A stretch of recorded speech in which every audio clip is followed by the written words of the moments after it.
Assalamualaikum warahmatullahi wabarakatuh. Bismillahirrahmanirrahim. Kita melihat banyak orang yang sukses dalam berbisnis, sehingga dia bisa bikin rumah, bisa beli mobil, bisa beli sawah, punya toko, dan hartanya banyak berlimpah ruah. Ya, kita menduga dia bahagia. Artinya kalau uangnya banyak kan mau beli sate ada, mau beli mobil ada, mau anak-anak sekolahnya juga biayanya ada. Dari sisi itu kan dia mudah-mudahan.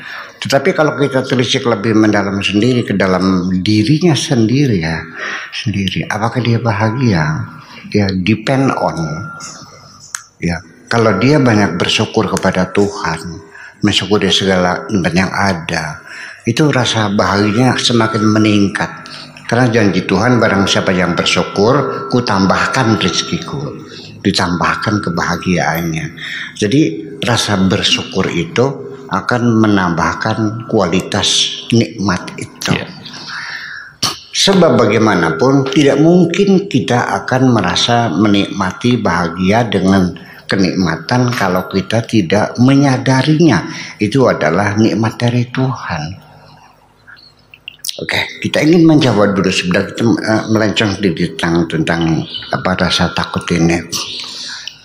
Saya paling rajin di antara para kiai yang lain mengajak teman untuk berdoa, ya, beristighosa, ya kan gitu, berkholwat dan sebagainya, ya, meminta kepada Tuhan. Sebetulnya bukan persoalan dikabul dan tidak dikabulnya, sebab ketika seseorang mendapatkan rezeki tidak diawali dengan doa kepada Tuhan, ketika dia mendapatkan sesuatu, dia akan mengklaim bahwa aku dapat ini adalah hasil kerja kerasku, banting tulang peras keringat. Hilang Tuhannya tuh dalam pikirannya. Aku mendapatkan rumah ini kan 10 tahun nabungnya. Aku beli mobil kan kreditnya 4 tahun. Ya kan? Semua yang dia peroleh itu diklaim hasil jerih payahnya, yang dalam bahasa seharian hasil dari banting tulang peras keringat. Siang jadi malam, malam jadi siang, kepala jadi kaki, artinya jungkir balik. Itu klaim atas dirinya, ini adalah hasil dari kerjaku. Sama sekali tidak merasa diberi oleh Tuhan.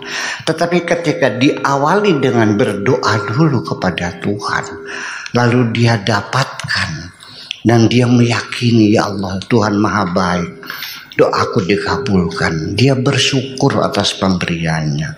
Nah, rasa syukur yang ada pada diri manusia itu adalah energi yang luar biasa yang bisa membangun kebahagiaan dalam diri kita sendiri. Artinya kalau kita bisa makan semangka ya rasanya enak, makan apel ya rasanya enak, tidur di spring bed ya rasanya enak, ya. Karena jadi akhirnya filosofinya bahwa saya mengajak orang berdoa itu untuk bersyukur kepada Tuhan. Nah ini, tetapi yang jadi masalah, ada kesulitan besar menggiring orang bersyukur itu sampai ketika ada orang datang kepada saya minta tolong. Kemudian saya tolong sampai dia bisa menyelesaikan masalahnya. Akhirnya rumahnya tidak jadi disita, ya kan gitu, utangnya lunas.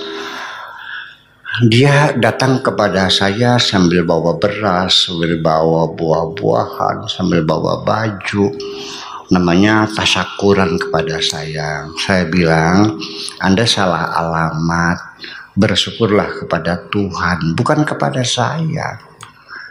Apa jawabnya? Ya tapi kan sebabnya kan lewat Pak Kiai. Apakah Tuhan itu harus pakai sebab? Itu yang jadi permasalahan. Jadi orang tuh tidak mudah mengajak orang bersyukur kepada Tuhan itu. Ya, jadi artinya ya, ketika orang itu setelah kaya dan dia mensyukuri atas pemberian Tuhan, salah satu cirinya orang yang bersyukur kepada Tuhan itu adalah ketika nikmat yang telah diberikan kepadanya dimanfaatkan untuk kebaikan-kebaikan. Itu salah satu indikator orang bersyukur. Kalau dipakai untuk kemaksiatan, untuk melacur, untuk judi, itu namanya pengkhianatan dong.